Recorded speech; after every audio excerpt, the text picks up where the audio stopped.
الله فلا مضل له ومن يضلله فلا هادي له وأشهد أن لا إله إلا الله وحده لا شريك له وأشهد أن محمدا عبده ورسوله أما بعد فإن خير الحديث كتاب الله وخير الهدي هدي محمد صلى الله عليه وسلم وخير الأمور أوازمها وشر الأمور محدثاتها وكل محدثة بدعة وكل بدعة ضلالة وكل ضلالة في النار.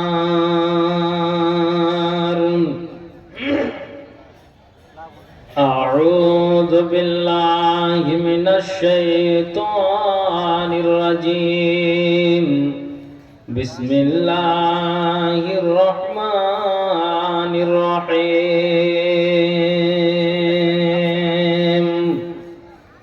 وعاشرهن بالمعروف. وقال الله تبارك وتعالى وعلى المولود له رزقهن وكسوتهن بالمعروف.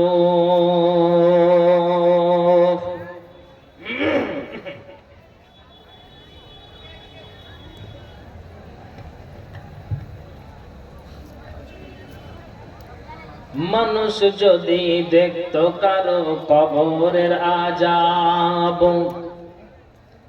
নিজে তখন মিলাইতো তার জীবনের হিসাব।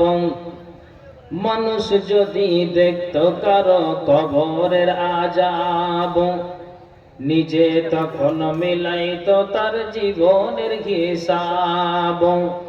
কেউ খারাপ পথে যেত না, হারাম কামাই খেত না, ইবাদতে মাথা ঠুকে আল্লাহর ভয়ে কাঁদত নিরন্তর। মরার পরে বুঝবে মানুষ কবর কত ভয়ঙ্কর।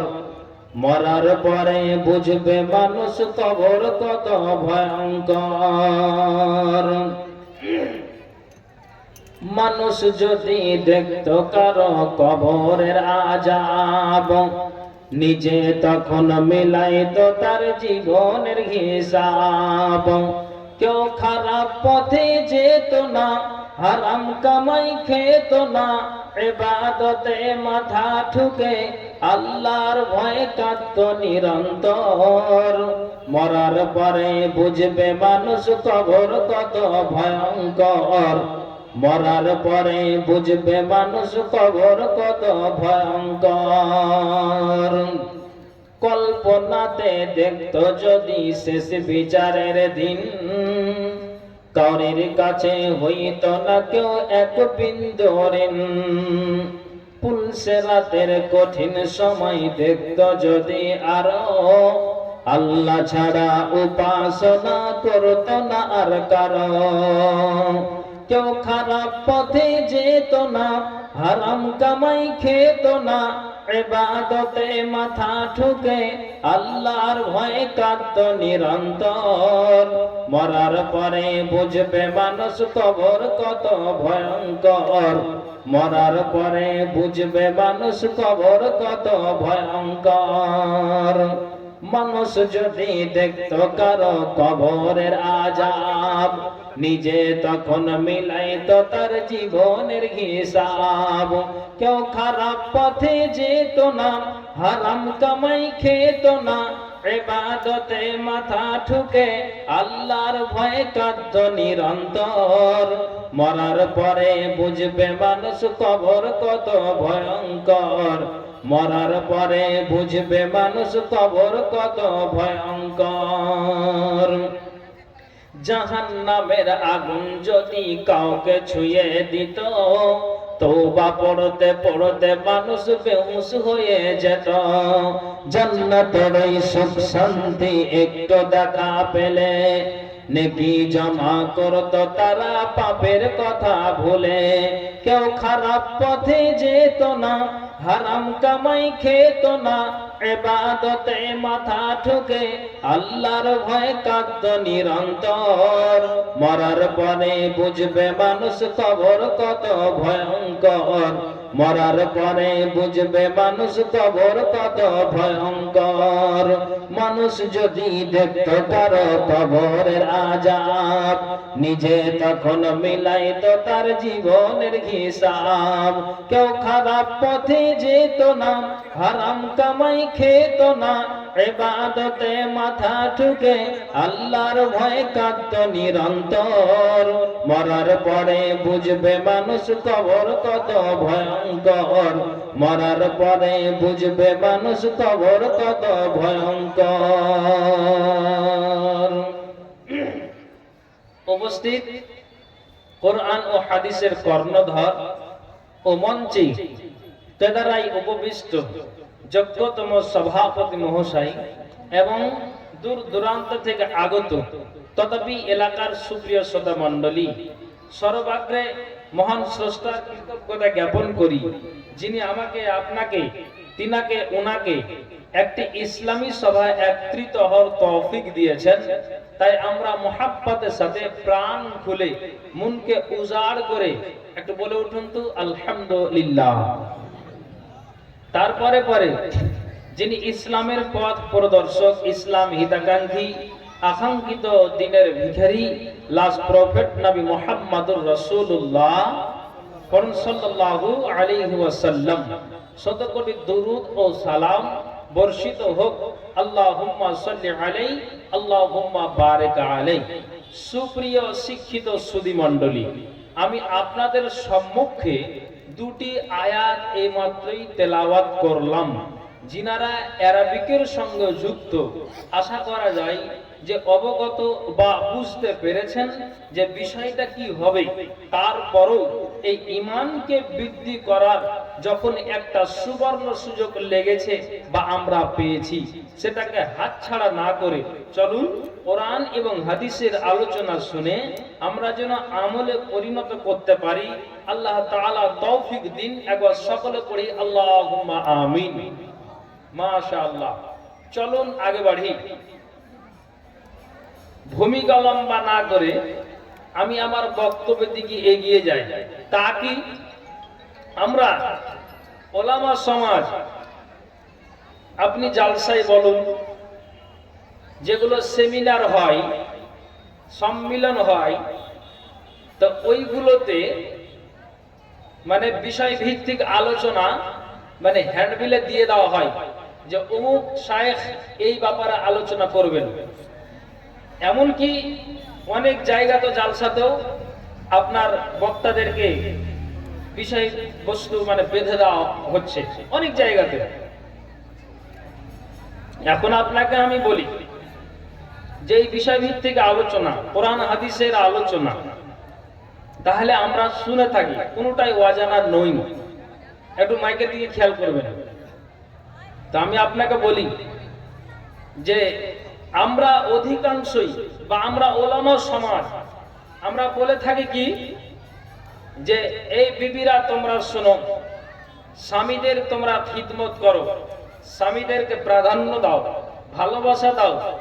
কেন আমরা বলে থাকি যে তোমরা সদা সর্বদা স্বামীর অবমাননা তোমরা করবে না, যাহা বলে তোমরা সেটাকেই কি করো, মনোযোগ দিয়ে শোনার চেষ্টা করো। এটা বিবিকে তাগিদ করে বলা হয়, হাদিসে কিন্তু আছে। এখন আমি আপনাকে বলছি যে শুধু নারীদেরকেই বলবো, তাহলে কি পুরুষেরা কি গাছের গোটা? কথা বুঝবেন। তার মানে যে একটা পরের মেয়েকে আপনি নিজের বউ বানিয়ে নিয়ে আসছেন, তার জন্য যে আপনি নাই অন্যায়টা আপনি বলবেন, উঠতে বসতে, যেটা সঠিক সেটাও, যেটা বেঠিক সেটাও। কিন্তু আপনাকে আমি বলছি, শরীয়ত যেমন নারীদের ব্যাপারে বলেছে যে কি করো, আল্লাহ তাআলার নবী মুহাম্মদুর রাসূলুল্লাহ সাল্লাল্লাহু আলাইহি ওয়াসাল্লাম তিনি যে হাদিসে উল্লেখ করেছেন যে বিবিরা তোমরা সদা সর্বদা স্বামীর কথাকে শ্রবণ করে চলবে, এটা তাগিদ করে যেমন বলা হয়েছে বিবিদেরকে, তো তেমনি তো পুরুষদেরকেও বলা হয়েছে, পুরুষদেরকেও বলা হয়েছে। আমি এই বিষয়টাকে আজকে বলতে চাইছি। আমরা বড়ি বড়ি জায়গাতে শুধু নারীদেরকেই আমরা বলি, একতরফা আলোচনা হয়ে যায়, কিন্তু এটা যে হয়নি আলোচনা সেই কথাটা নয়। কিন্তু আমি বলতে চাইছি যে তাদেরও যে পাওনা আছে, তাদেরও যে পুরুষের কাছে অধিকার আছে, এটা আমাকে আর আপনাকে পুরুষ বলে পৌঁছে দিতে হবে, নাতে এরও জবাব আপনাকে কিয়ামতের দিন দিতে হবে। তাহলে আমি একদিকটা পুরুষের দিকটা আমি বলছি, যেমন আপনাকে আমি বলি, আমি যেই মাদ্রাসায় শিক্ষকতা করে, বুঝলেন, 8 দিন আগে মাদ্রাসা খোলার পর, রমজানের 10 দিন পর মাদ্রাসা খুলেছে, একটা মহিলা যা ওর ছেলেকে নিয়ে এসেছে ভর্তি করতে, কোন ক্লাসে হবে না তো এই ক্লাসে ভর্তি হয়ে গেল। আবার 8 দিন পরে ওই মহিলাটা কাঁদতে কাঁদতে আসে, এসে আল্লাহর কসম বলছি মেয়েটা দ্বিধা করেনি, এই আঁচলটাকে সরিয়ে দিয়ে বলছে মাওলানা একটুখানি এদিকে নজর দেন। বলছে এটা তো ঠিক নয় বোন যে তোমার দিকে তাকাবো। বলছে এই জন্য বলছি আমি বাধ্য হয়ে যাচ্ছি, মাদ্রাসাতে ছেলেটাকে ভর্তি করার কারণে আমার পিঠের হালটা নাজেহাল করে দিয়েছে। কেন? সারা খানদান তারা নিরক্ষর, অশিক্ষিত পরিবার। সেই দিন দুপুরে আপনার মদের ভাট্টিতে গিয়ে মদ খেয়ে এসেছে আর বিবিকে এইভাবে প্রহার করেছে, আর বলছে মাদ্রাসাটায় ছেলেটাকে নিয়ে এসো। এটা তো নিয়ম নয় বোন, যে মাদ্রাসাতে টাকা দিয়ে ভর্তি করে আবার টাকা রিটার্ন হবে, এই সিস্টেম কোনো মাদ্রাসায় নেই, প্রতিষ্ঠানে নেই। বলছে আমার ব্যাপারটা শুনুন, যদি টাকাটা আপনি না দেন তাহলে আমাকে কাউরির বাড়ি থেকে ধার করে নিয়ে যেতে হলো আমাকে দিতে হবে, নইলে আমার পিঠের চাম থাকবে না। তাহলে এটা পুরুষ? আপনি বলুন। নারীর যে অধিকার আমরা পুরুষেরা কেন তার সঠিকভাবে পৌঁছায় না, সঠিকভাবে আমরা কেন দিচ্ছি না, এটাই আমি আপনাদেরকে বোঝাতে চাইছি। জাস্ট শুধু আমি আপনাকে এটা বললাম যে এই পুরুষটা একটা মাদ্রাসার ছেলেকে শিক্ষায় সুশিক্ষিত করার জন্য দিয়েছে, তার বড় একটা আশা। মেয়েটা কিন্তু ভালো শিক্ষিত মেয়ে, তারপরও পুরুষ এইভাবে তার হালকে নাজেহাল করেছে, এর জবাব আপনাকে লাগবে। এই জন্য আল্লাহ রাসূল বলছেন নারীর যা অধিকার পুরুষ তোমাকে পৌঁছে দিতে হবে। আরেকটা কথা বলে আমি আর বক্তব্যের দিকে যাব। দক্ষিণ দিনাজপুরের মাটিতে স্বামী আর বিবির এত ভালোবাসা, এত মহাব্বত। আচ্ছা আমার মাইকের দিকে আপনাদের খেয়াল আছে? হ্যাঁ না বলবেন একটু? আচ্ছা জি ভাই, ওই যে তারা দাঁড়িয়ে আছেন, গল্প না করে ভাই ওই বসে যান, নাহলে চলে যান। একটু দয়া করেন ভাই, বসেন আর নাহলে চলে যান। কোনটা করবেন করেন। এই বহুনুরা আপনাদেরকে বলছি, হ্যাঁ ভাই বসেন না চলে যান, একটু ডিস্টার্ব হওয়ার জন্য আমি আপনাদেরকে তাগিদ করলাম। আচ্ছা চলুন, দক্ষিণ দিনাজপুরের একটা আমি স্বামী আর স্ত্রীর কথা বলছি। কি কথা? যে পুরুষটা মারা গিয়েছে, তো 2 দিন 4 দিন পর ওই নারীটা মাথায় হিজাব চাপিয়ে, গায়ে চাদরকে চাপিয়ে সুন্দর করে বেশ পর্দার সহিত বাড়ি থেকে বের হয়ে গেল। শুধু চোখটা খোলা রাখে আর কবর গায়ে গিয়ে একা একা হাতটাকে তুলে আর কান্নাকাটি করে। তো একদিন মাঝপথে একটা বৃদ্ধ মানুষের সঙ্গে তার দেখা, এটা কোরআন হাদিসের কথা নয়। বলছে আচ্ছা বোন তোমাকে একটা জিজ্ঞেস করবো, তুমি আমার প্রতিনের বয়সে? বলছে হ্যাঁ বলুন দাদু। বলছে তুমি সকাল আর সন্ধ্যা 2 দিন 4 দিনের মাথায় কোথায় যাও তুমি? তখন এই কথা যেমন বলা হয়েছে, তখন তার চোখ দিয়ে পানি কাঁদছে। বলছে কাঁদছো কেন? এবার দেখেন এই যে প্যার আর ভালোবাসা মহব্বত, তখন তার বায়ানটা শুরু করলো। বলছে দাদু জান, আমার স্বামীর সাথে আজ মোটামুটি 15 থেকে 20 বছর ঘর সংসার করলাম। আমার স্বামীটা কোনদিন আমাকে আঘাত দিয়ে কথা বলেনি, কোনদিন যদি ভুল করে দিয়েছি, বড় একটা অন্যায় করে দিয়েছি, আমার স্বামী আমাকে চোখের ইশারাতে আমার ওই ভুলটাকে হাসি মুখে ফুটিয়ে দিয়েছে। কাজেই আমি এটা আল্লাহকে অনুরোধ জানিয়েছিলাম, আল্লাহ আমার স্বামী যদি আমার আগে মারা যায় তাহলে হবে কি যে এই মায়া আর এই মহব্বতটা আমি কতদিন রাখতে পারবো আল্লাহ। কিন্তু যদি আমি তার আগে মারা যাই তাহলে দুনিয়ার কেসা খেল খতম হয়ে গেল।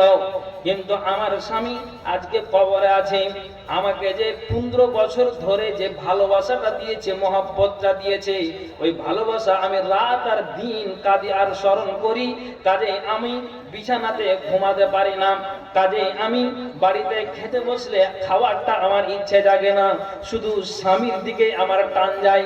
কারণ স্বামীটা আমার যা অধিকার যথাযথভাবে পঙ্খানুপঙ্খ রূপে যা আপনার প্রাপ্য সেটা আমাকে পৌঁছে দেয়। কোনো ভুল করে দিতে গেলে সেটা আমাকে কি করে, আপনার যেন ওই রহমতের দৃষ্টিতে তাকে আমাকে ক্ষমা করে দেয়। কাজে এই 15 বছরের ভালোবাসাটা ভুলতে পারা যায় না।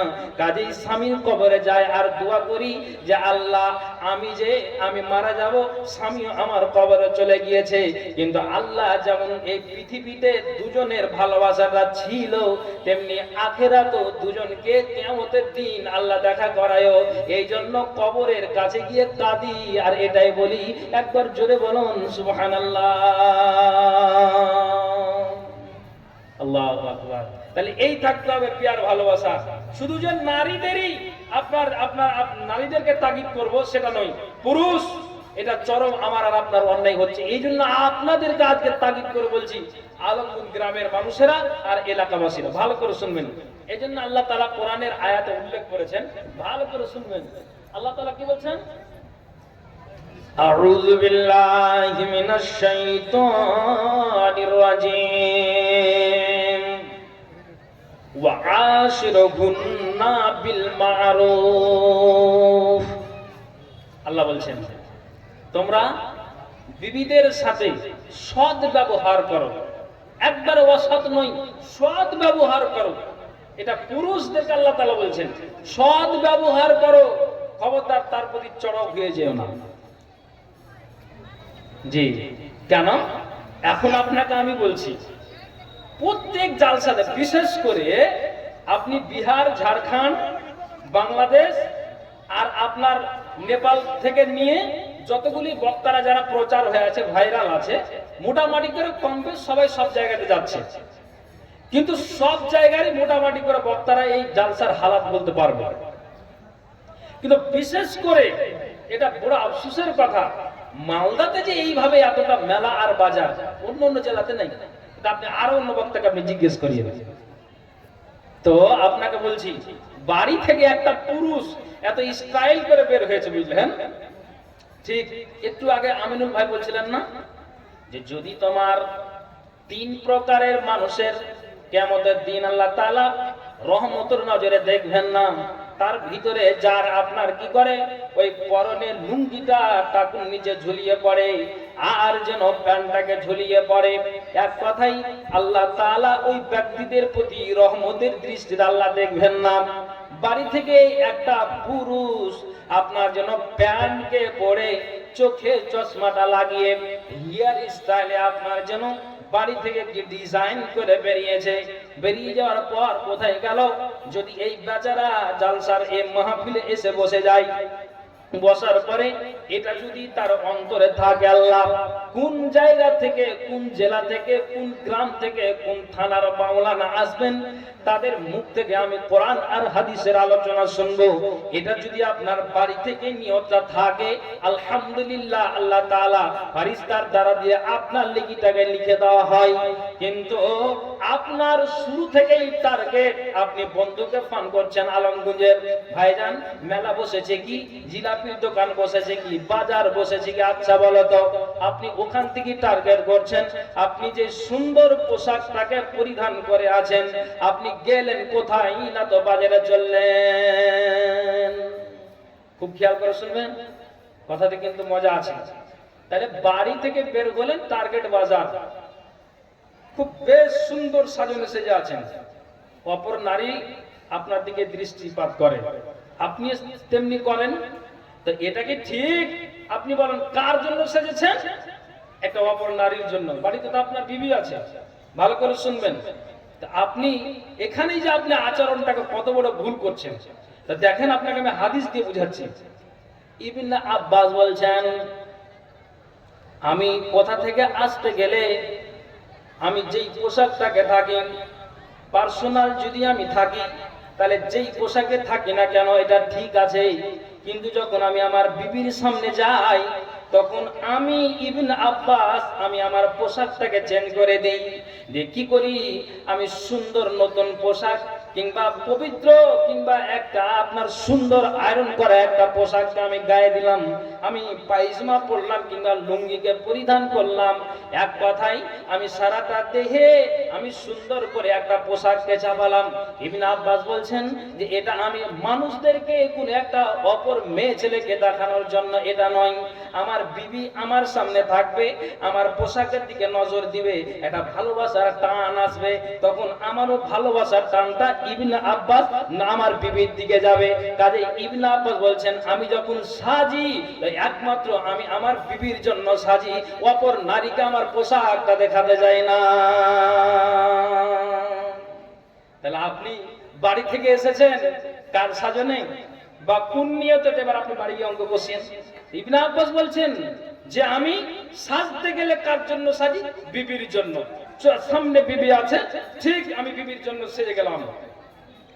সাজাতে কি হয়, নতুন একটা পোশাক দেখতে গেলে, পরিষ্কার পরিচ্ছন্ন একটা পোশাক দেখতে গেলে বিবির একটা ভালোবাসার টান আছে। তা আপনি সেজেছেন কার জন্য? অপর নারীর জন্য। এর জবাব আপনাকে কিয়ামতের দিন দিতে হবে। আপনি বাড়ি গিয়ে এটা অঙ্গ কষবেন, আপনাকে আমি বুঝাতে পারবো না। তো ভাইজান, তাহলে আপনি এই অধিকার দিচ্ছেন? আপনি বলুন, পৃথিবীর মানুষ আপনাকে আমি বলছি, আল্লাহ তাআলা কোরআনের ভিতরে, রাসূল সাল্লাল্লাহু আলাইহি ওয়াসাল্লাম তিনি হাদিসের ভিতরে উল্লেখ করেছেন। যেমন আপনাকে বলি, হাদিসের ভাষ্যকার আবু হুরায়রা রাদিয়াল্লাহু তাআলা আনহু উনি বলছেন যে আল্লাহ পাকের রাসূল বললেন, ইস্তাউসু বিন নিসায়ে খায়রান। এরা পুরুষেরা, এই আলমগঞ্জ গ্রামের বাবা ভাইয়েরা কান খুলে শোনো, আল্লাহ রাসূল সাল্লাল্লাহু আলাইহি ওয়াসাল্লাম বলছেন, ইস্তাউসু বিন নিসায়ে খায়রান, তোমরা বিবিদের সাথে সৎ ব্যবহার করো, ভালো ব্যবহার করো। কেননা এরা হলো বাঁকা হাড্ডির জাত, আর বাম পাজারের হাড্ডি থেকে তাদেরকে সৃষ্টি করা হয়েছে। আর বাম পাজারের হাড্ডির সময়ের মধ্যে উপরের হাড্ডি সর্বাপেক্ষা বাঁকা, যদি তাকে সোজা করতে যাও তাহলে ভেঙে যাবে, আর যদি তাকে ফেলে রাখো তাহলে ওইভাবেই থেকে যাবে। কাজে আল্লাহ পাক রাসূল বলছেন যে তোমাদেরকে জানিয়ে দেওয়া হচ্ছে, যদি একটা বিশাল অন্যায় করে দেয় কিংবা একটা ক্ষুদ্র অন্যায় করে দেয়, তারপরেও তোমাকে জানিয়ে দেওয়া হচ্ছে যে তুমি বিবির সাথে সৎ ব্যবহারটা করো। তাহলে এটা জেনে রাখো, স্বামী আর বিবির যদি ভালোবাসাটা দিন আর রাত যায়, দিন আর রাত যায়, তাহলে নবীজি বলছেন ওই বাড়িতে আল্লাহ তাআলা বরকত করে দেন, রুজিতে আল্লাহ ভরে দেন। আর যদি আপনার দিন আর রাত দৈনিক যদি বিবাদ লেগে থাকে, আপনার যদি অল্প কথাতেই যদি আপনি প্রহার করেন, তাহলে নবীজি বলছেন এটা বড় একটা অন্যায় হয়ে গেল।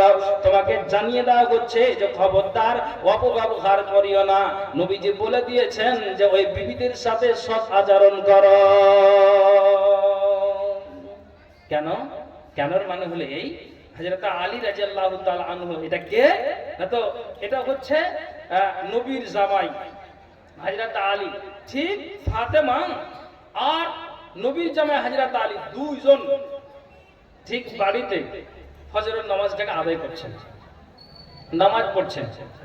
তো হযরত আলী তিনি নামাজ পড়ে তাসবিহ তাহলিল জিকির আজকার করার পর তিনি কিন্তু তার মানে এতটাই খিদা পেয়েছে স্বামী আর বিবিকে, ফাতেমাকে আর আলীকে, তখন এই খিদার তাড়নায়, খিদার যন্ত্রণায় তখন কিন্তু বাড়িতে হযরত আলী তিনি কিন্তু খাবারগুলোকে খুঁজছেন, ফাতেমাও কিন্তু খুঁজছেন।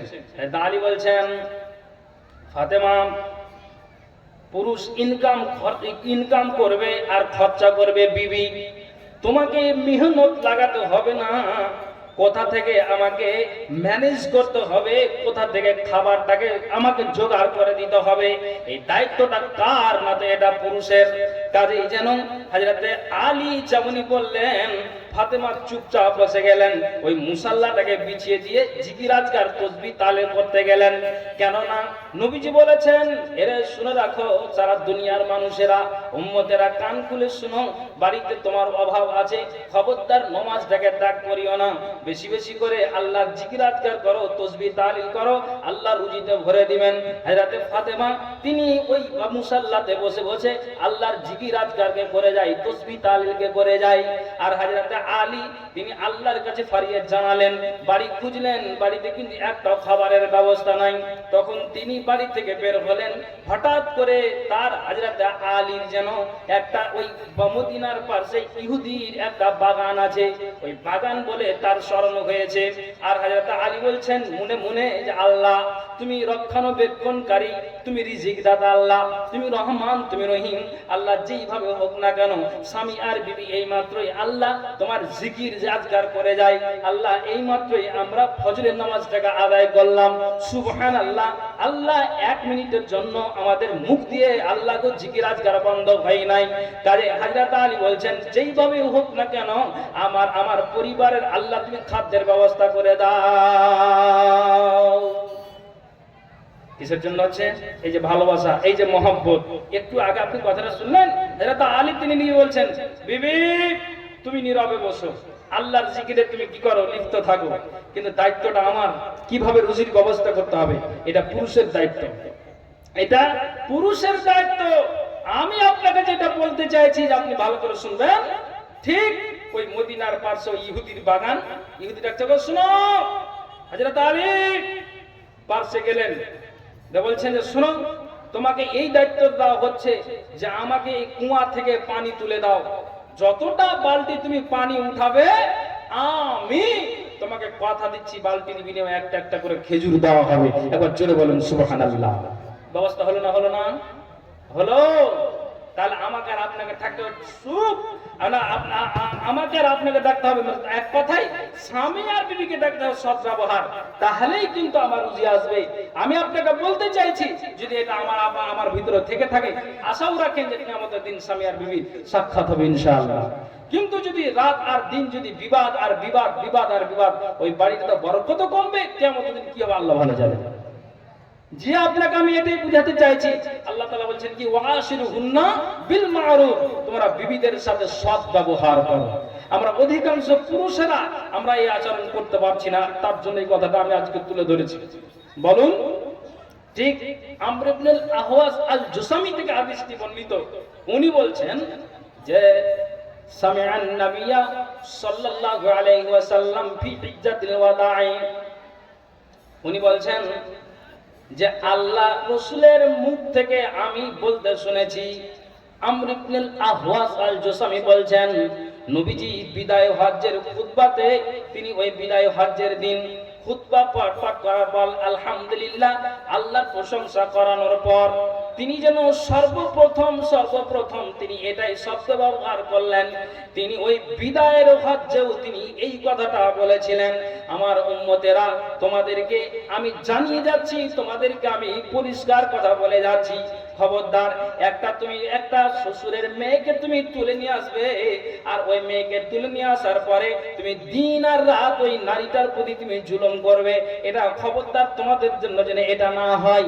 কাজে আল্লাহ পাক রাসূল বলছেন আমি তোমাদেরকে জানিয়ে দিলাম ইস্তাউসু বিন নিসায়ে খায়রান, তোমরা সদা সর্বদা বিবিদের প্রতি তোমরা সৎ ব্যবহার করবে। জি, তিনি নবী মুহাম্মদুর রাসূলুল্লাহ, একটু পড়ুন তো ভাই, পড়ুন, সাল্লাল্লাহু আলাইহি ওয়াসাল্লাম তিনি বিদায় হজ্জের খুতবাতে এই কথাটাও তিনি বলেছিলেন।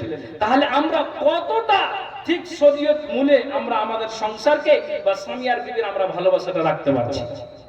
বলুন, আমাদের আচরণের জন্যই কি হয় আমাদের বাড়িতে অভাব পড়ে যায়। ভাইজান আমার একটু চিন্তা করুন, মুআবিয়া ইবনে হায়দা রাদিয়াল্লাহু তাআলা আনহু থেকে বর্ণিত, উনি বলেছেন আল্লাহ পাকের রাসূলকে, আল্লাহ পাকের রাসূল আপনাকে এবার বলি আমাদের পুরুষের উপরে স্ত্রীর কি অধিকার আছে? এই দেখেন, তখন নবীজি জবাব দিলেন, এরে কান খুলে শোনো, অধিকারটা নারীদের কি আছে পুরুষের প্রতি, কান খুলে শোনো। নবীজি বলছেন তালা আনতুতিমহা ইজা তাইমতা, যখন তুমি খাবার খাবে তখন তোমার বিবিকেও খাবার খাওয়াবে। তার মানে এটা কেমন কথা হলো? আপনি এই আপনার আলমগঞ্জ থেকে আপনি হরিশঙ্কর গিয়েছেন, কুমেদপুরের আপনি হাট গিয়েছেন, আর ওখানে গিয়ে আপনি ওই হোটেলে আপনি মাংস দিয়ে কিংবা আপনি মাছ দিয়ে আপনি বিরিয়ানি পোলা আরো কিছু কিছু আপনি খেয়েছেন, বন্ধুদের নিয়ে আপনি ওই হাটে আরো কিছু ফল ফ্রুট আপনি খেয়েছেন। নবীজি বলছেন তুমি যা খাওয়াবে তোমার বিবিকে তুমি তা খাওয়াবে। তার মানে এটা নয় যে আমি জিলাপি খেলাম তো ওটাই আমি হাফ কেজি বেঁধে নিব, আমি যে ওই জায়গাতে মাংস দিয়ে ভাত খেলাম তো ওটাই আমি বেঁধে নিব, এটা নয়। নবীজি আমার বলছেন তুমি যা খাওয়াবে, তার মানে তুমি যা খাবে তোমার বিবিকে খাওয়াবে। তার মানে এটা যে তুমি বাজারে যা খেয়েছো কি খেয়েছো ঠিক আছে, তোমার বিবি তো জানে না, তো ইনসাফ মূলে তুমিও তার জন্য কিছু খাবার তুমি নিয়ে নাও, আমি এই খেয়েছি তোমার জন্য এই নিয়েছি। নবীজি বলছেন যে এটা নিয়েছে তুমি তোমার বিবির কুঠাতে দিয়ে দাও। আল্লাহ পাক রাসূল বলছেন এটা হলো তার অধিকার। জি আল্লাহ বলেছেন কাল আনতুতিমহা ইজা তাইমতা ওয়া তাকসুহা ইজা তাসাইতা, তুমি যা বস্ত্র পরিধান করবে তাকেও বস্ত্র পরিধান করাবে।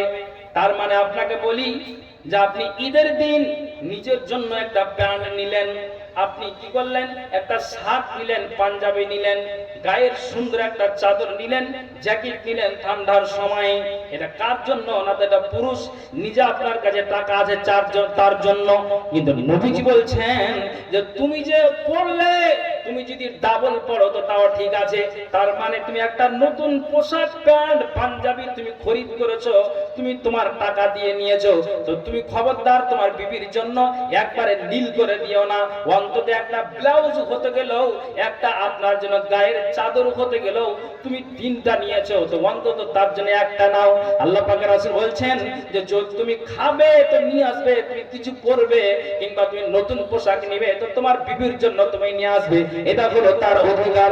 কাজে আল্লাহ পাকের রাসূল বলছেন যে যখন তুমি যা নিবে আর তোমার বিবির জন্য নিবে আর এসে যখন তোমার বিবির কুঁচাতে ফেলে দিবে, আল্লাহ পাকের রাসূল বলছেন যে শুনে রাখো স্বামী আর বিবির একটা ভালোবাসার টান বেড়ে যাবে, দ্বিগুণ ভালোবাসা বেড়ে যাবে। আল্লাহ পাক রাসূল বলছেন ওয়াতাকসুহা এটা তাসাইতা। তারপরে নবীজি বলছেন কি ওয়ালা তাজরিবিল ওয়াজহা, এ দেখেন ভালো করে শুনবেন, নবীজি আবার বলছেন কতগুলি পুরুষ আছে যে আপনার প্রত্যেক মানুষের রাগ আছে কম আর বেশ, কিন্তু কতগুলো মানুষের রাগটা অতিরিক্ত হয়ে যাওয়ার কারণে বিবির আপনার জন্য বাড়ির ভিতর বুঝে না, আপনার বাইরে বুঝে না, অন্যায় ভাবে নাই ভাবে যেই ভাবে হোক না কোনো তাকে আপনার মেরে দেয়। এখন আপনাকে বলি নবীজি বলছেন যদি কোনো ভুল করে তাহলে কিন্তু যদি মারতেই হয় শিক্ষাটা দিতে হয়, তাহলে বাড়ির ভিতরে নিয়ে যাও, নিয়ে গিয়ে বুঝাও, আর যদি বুঝাতে তোমার কাজ না হয় তাহলে তুমি কি করো একটা আদরের মায়ের মারো, যদিও মারতে হয় তাহলে কিন্তু অতটা বেড়ে মারতে যেও না। এক আর নবীজি আমার বলছেন যে যদি মারতেই হয় তো ওয়ালা তাজরিবিল ওয়াজহা, খবরদার তুমি চেহারাতে বা মুখমণ্ডলে প্রহার করবে না। এর পুরুষ কতগুলি পুরুষ আছে আমি আপনাকে বলি, আমার গ্রামের একজন ভাই এখনো পর্যন্ত বেঁচে আছে, দিন আর রাত সে মদের ভাটিতে পড়ে থাকে, আর আপনার যেন দুপুরে আসবে আমাকে খাবার দাও, বিবি তাড়াহুড়া করে জানছে আমার পুরুষটা এরকম তাড়াহুড়া করে তার জন্য খাবারকে রেডি করে দেয়। আল্লাহ কখন আমার স্বামী তুমি জ্ঞান দিবে, কখন আল্লাহ জ্ঞানটা আসবে, তখন রেডি করে দেয় খাবারকে। এই যে মাছ আছে মাংস আছে কোনটা খাবে তোমার জন্য ব্যবস্থা করে রেখে দিয়েছি। ওই মুহূর্তে যদি আপনার মনে করেন গ্লাসে গিয়েছে কিন্তু জলটা দেয়নি, এটা যদি বিবি ভুলে যায় তো ভুলে যাওয়ার তো কোনো বিচার নাই, মারতে হবে না। তারপরও ওই পুরুষটা মারে তো চেহারাটাকে লাল করে দেয়। আল্লাহ পাকের রাসূল বলছেন এটাই নিষেধ করা হচ্ছে, খবরদার যদি মারতে হয় শিক্ষাটা দিতে হয় তো খবরদার বিবির এক কথায় চেহারাতে প্রহার করবে না, চেহারাতে মারতে যাবে না। জি তারপরে নবীজি কি বললেন ওয়ালা তুকাব্বি, মন্দ কথাই নোংরা কথা অকথ্য ভাষায় গালি দিবে না। কোন একটা ভুল করে দিলে আল্লাহ পাকের রাসূল বলছেন যে কোন একটা ভুল করে দিতে গেলেও তুমি যদি নিজেকে মেনটেন করে নিতে পারো তো সবচাইতে বেহতার, কেননা ওই নারীটা তোমার পায়ের তলে জীবন জীবন বাস করবে, তোমাকে সংসার করে খেতে হবে। কাজে আল্লাহ পাক রাসূল বলছেন এই জুজি ছোট ভুলগুলোকে এটাকে বড় করতে যেও না, তুমি এমনি এমনি তাকে ছেড়ে দাও, খবরদার মুখের ভাষা খারাপ করতে যেও না। আর নবীজি বলে দিয়েছেন যে কোন মানুষ যদি মুখ দিয়ে নোংরা কথা বের করে তাহলে এই মুখ আপনাকে জাহান্নাম খারাপে নিয়ে যাবে। আর মানুষ যদি নিজের স্বামী কিংবা পুরুষ আর আপনার জন্য বিবি, এক কথায় পুরুষ নারী যেই হোক না কেন, বিবাহের আগে যদি নিজের ইজ্জতটাকে কন্ট্রোল না রাখতে পারে তাহলে ইজ্জত আর মুখ সর্বাধিক পরিমাণে আল্লাহর জাহান্নাম খারাপে নিয়ে যাবে।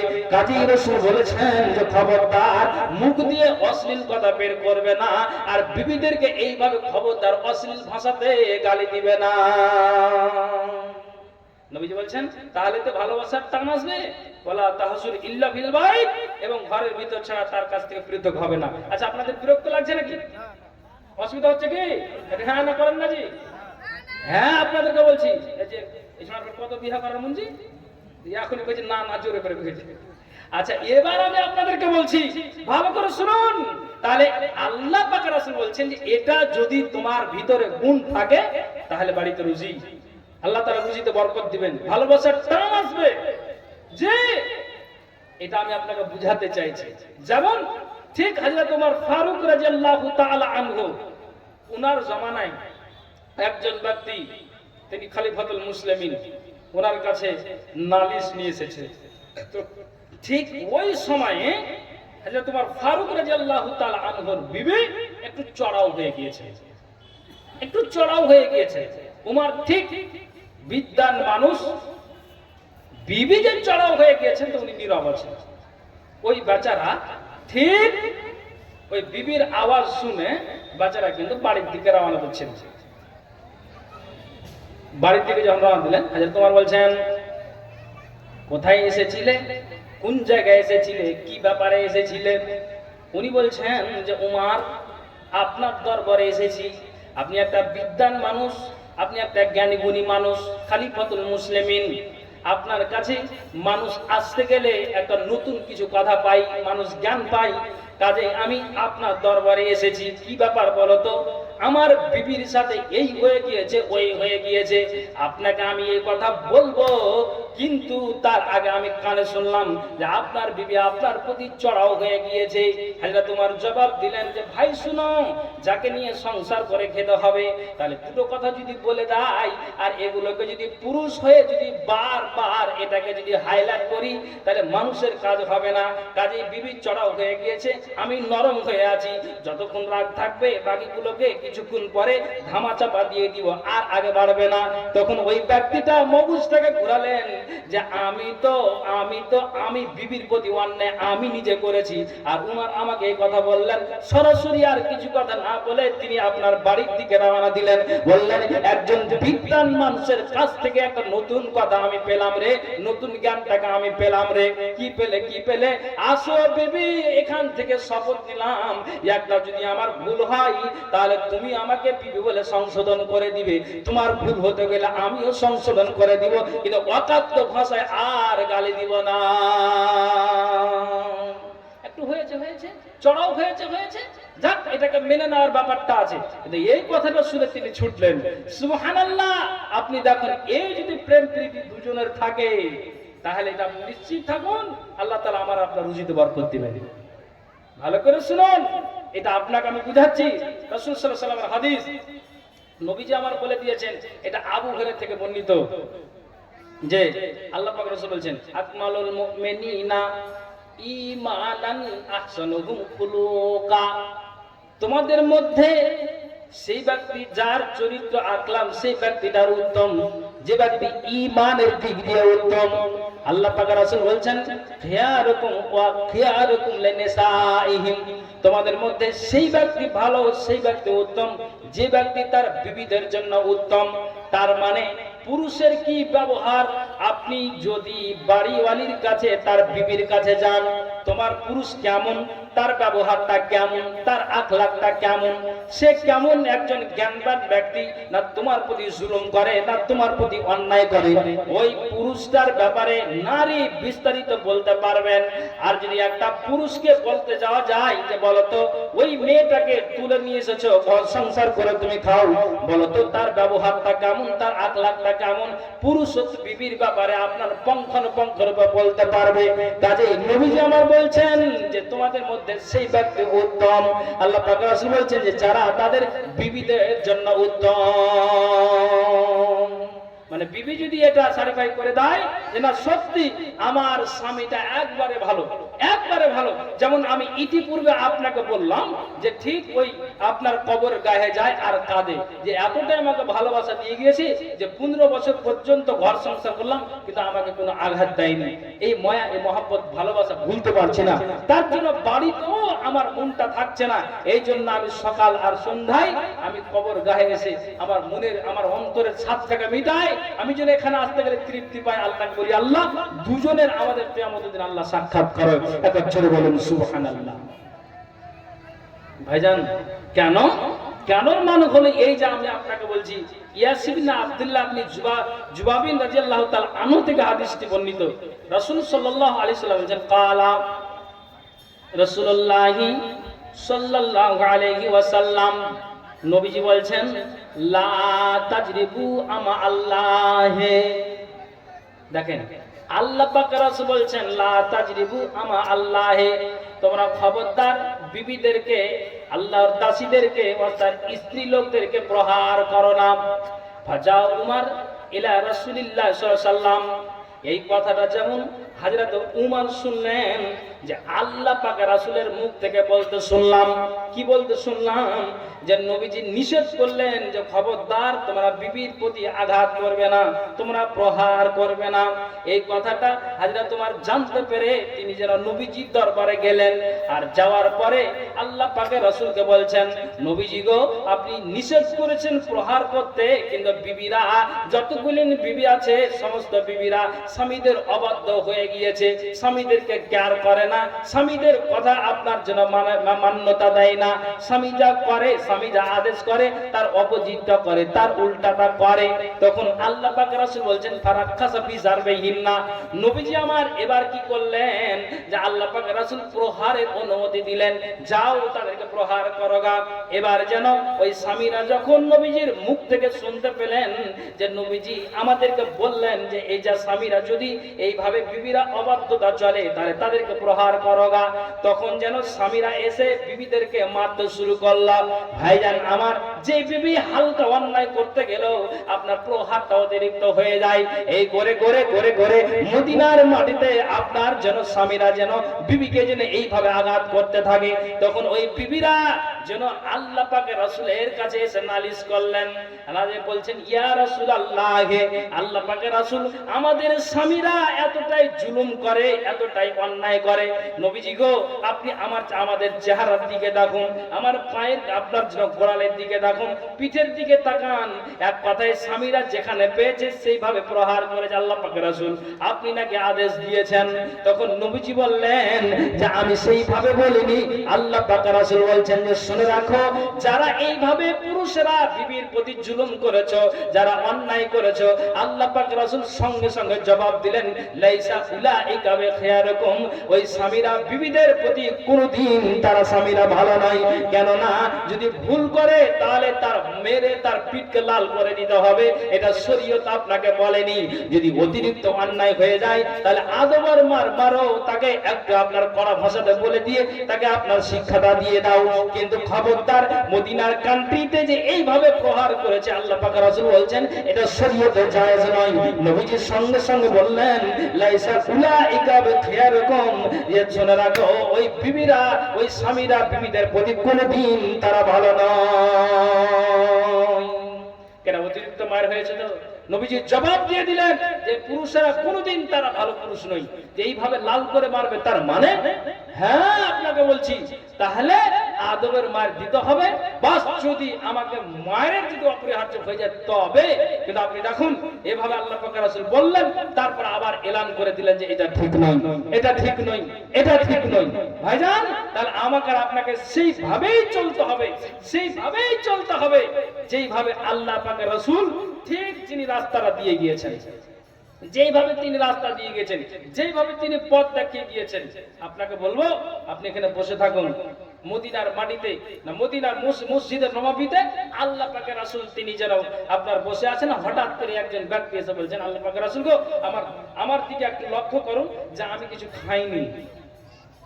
তখন নবীজি ওই ব্যক্তিটার হাতটাকে ধরে মসজিদের নববীতে আপনার জন্য হাতটাকে ধরে উঁচু করলেন, বলছেন কে আছো এত জনের ভিতরে?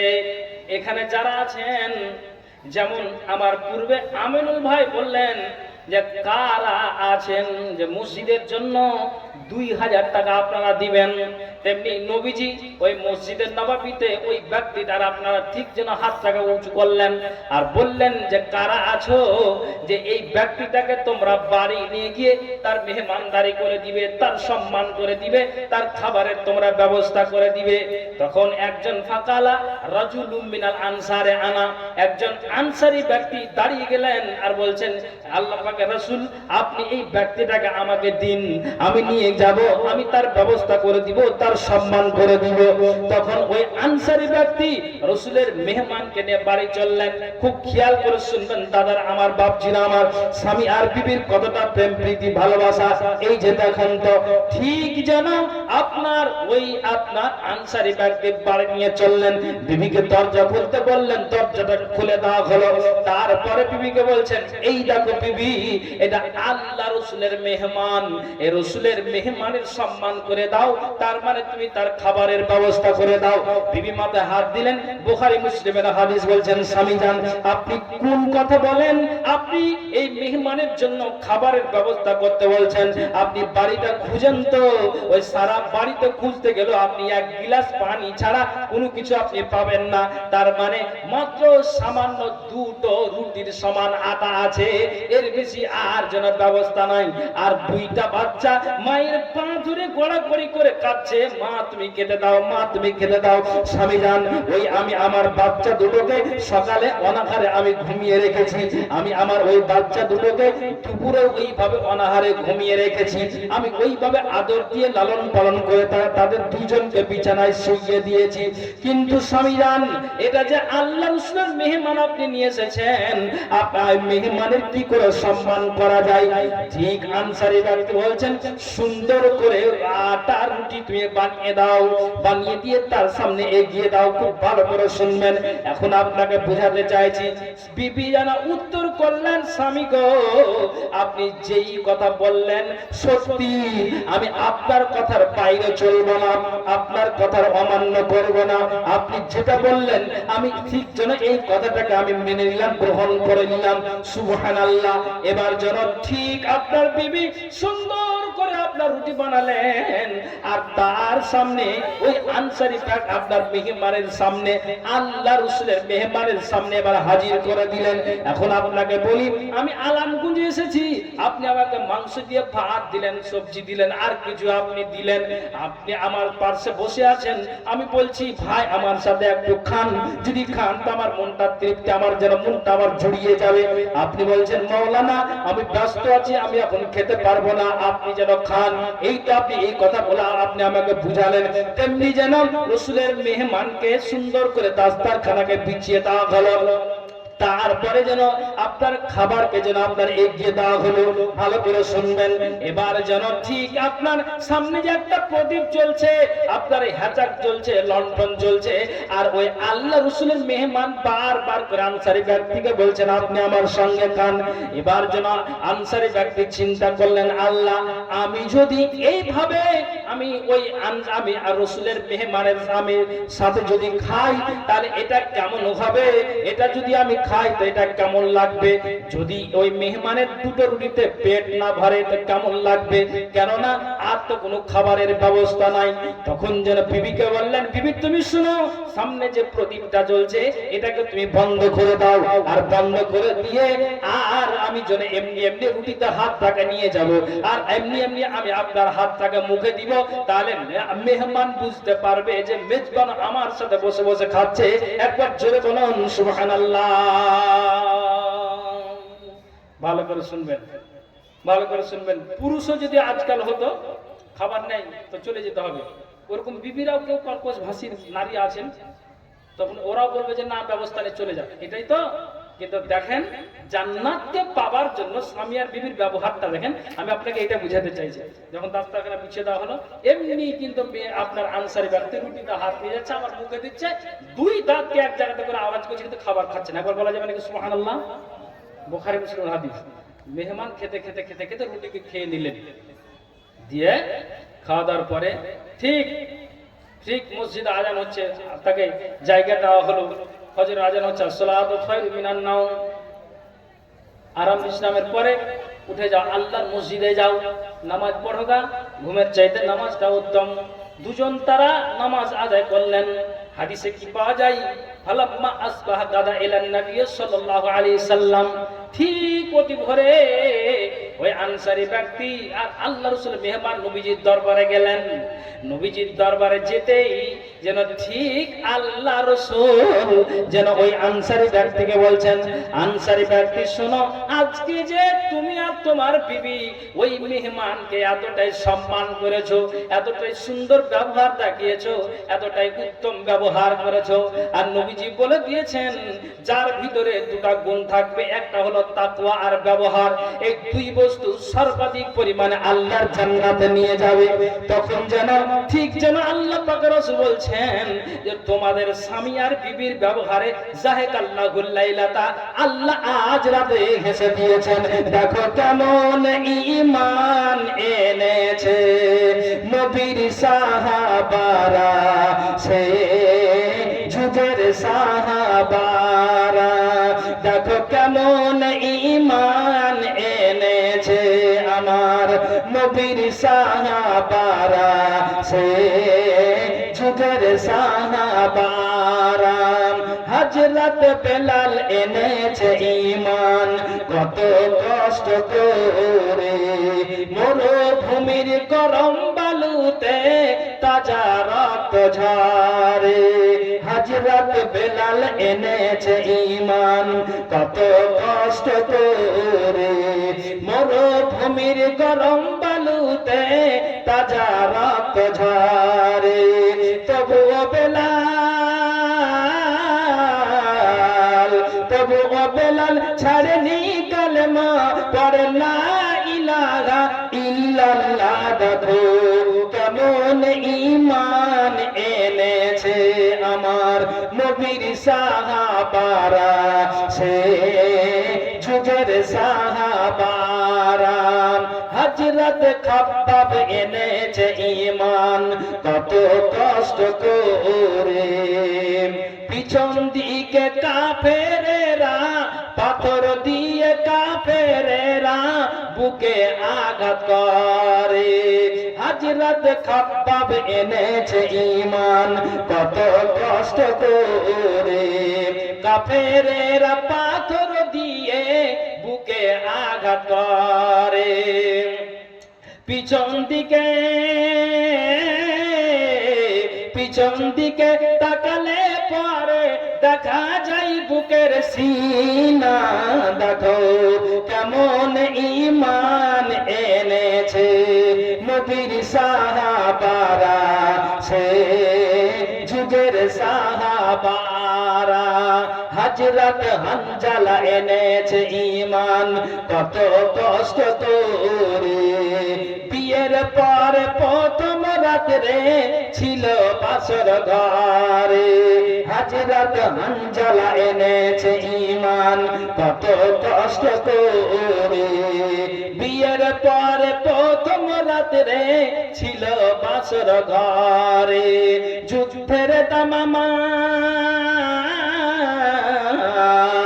যুদ্ধের দামামা উঠল বেজে হলো না গোসল করা দেখো কেমন ঈমান এনেছে নবীর সাহাবারা সে যুগের সাহাবারা হযরত আলী নবীর জামাতা থাকেন কুফা শহরে ফজরের নামাজ পড়ব বলে গেলেন আল্লাহর ঘরে হযরত আলী নবীর জামাতা থাকেন কুফা শহরে ফজরের নামাজ পড়ব বলে গেলেন আল্লাহর ঘরে পিছন দিকে কাফেরের দল মারল তারে ছোলা দেখো কেমন ঈমান এনেছে নবীর সাহাবারা সে যুগের সাহাবারা একবার পড়েন তো সুবহানাল্লাহি ওয়া বিহামদিহি সুবহানাল্লাহিল আযীম আবার পড়েন সুবহানাল্লাহি ওয়া বিহামদিহি সুবহানাল্লাহিল আযীম ভাইজান তাহলে আপনাকে বোঝাতে চাইছি বাড়িতে খাবার নাই কিন্তু স্বামী আর স্ত্রী জান্নাতকে নেবার জন্য কতটা উত্তম ব্যবহার দেখালেন কি টের পেলেন না রাসূলের আপনার মেহমান যে বাড়িতে খাবার আর এক্সট্রা আছে কি নাই সুবহানাল্লাহ নবীজি বললেন জাহাকাল্লাহুল লাইলাতা তোমাদের ব্যবহারে আল্লাহ রাতে আজ হেসে দিয়েছেন শুনে রাখো তোমরা স্বামী আর বিবি দুজনে আল্লাহর জান্নাত প্রবেশ করবে একবার জোরে বলেন সুবহানাল্লাহ তাহলে এই উত্তম এই ব্যবহার আমাকে আর আপনাকে দেখাতে হবে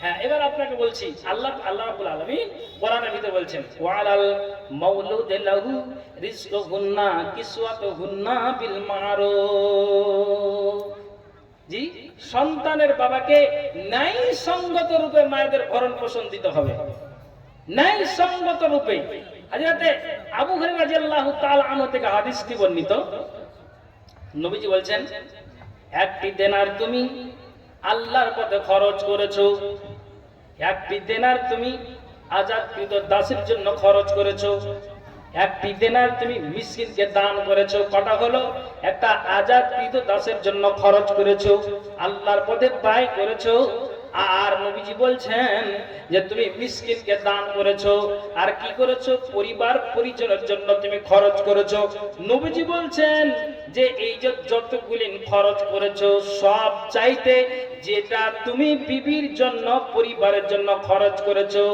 আল্লাহ পাক রাসূল বলছেন আযম আজরান আল্লাযী আনফাকতাহু আলা আহলিক নবীজি আমার বলছেন যে এই বিবিদের জন্য এক কথায় পরিবারের জন্য আহলে আইয়ালের জন্য এটা সবচাইতে হলো উত্তম খরচ যা তুমি খরচ করেছো এটা হলো সবচাইতে বেহতার এই জন্য নবীজি বলছেন যে কোন মানুষ যদি কি করে আপনার বিবিকে ভালো করে শুনবেন আমার একটা দায়িত্ব আছে ঠিক আমি ওই জায়গাতে যাচ্ছি ঠিক আমি যাচ্ছি বিরক্ত হবেন না ঠিক আল্লাহ পাকের রাসূল বলছেন মসজিদে নববীতে যে শুনো এই পুরুষেরা শুনো মহব্বতের এটা খাতিরে ভালোবাসার টানে যদি কি করো বিবিকে যদি আল্লাহর রাস্তে কিছু একটা কি মানে পান করিয়ে দাও খাইয়ে দাও এক গ্লাস পানি দিলে কিংবা হয়তো খেজুর দিলে বা বাড়িতে আর কিছু আছে এসো এসো এসো লাও মুখে দাও তোমাকে দিচ্ছি খাও এটা ভালোবাসার টান দিলেন তো খাওয়ালেন তো আল্লাহ পাক রাসূল বলছেন যে এই যে পুণ্য হাসিলের আশায় এটাকে খাইয়ে দেওয়া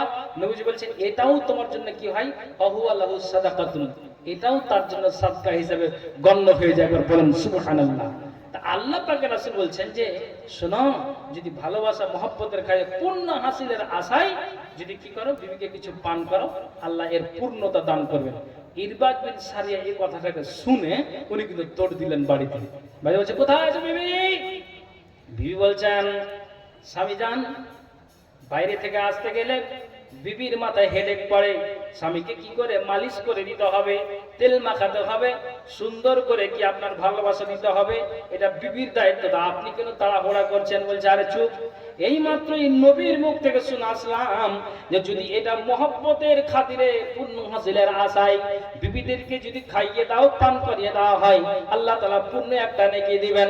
কাজে শোনো, বাড়িতে যা আছে আমি এক গ্লাস পানি ঢেলে তোমাকে আমি পান করাবো। এটা কিসের জন্য?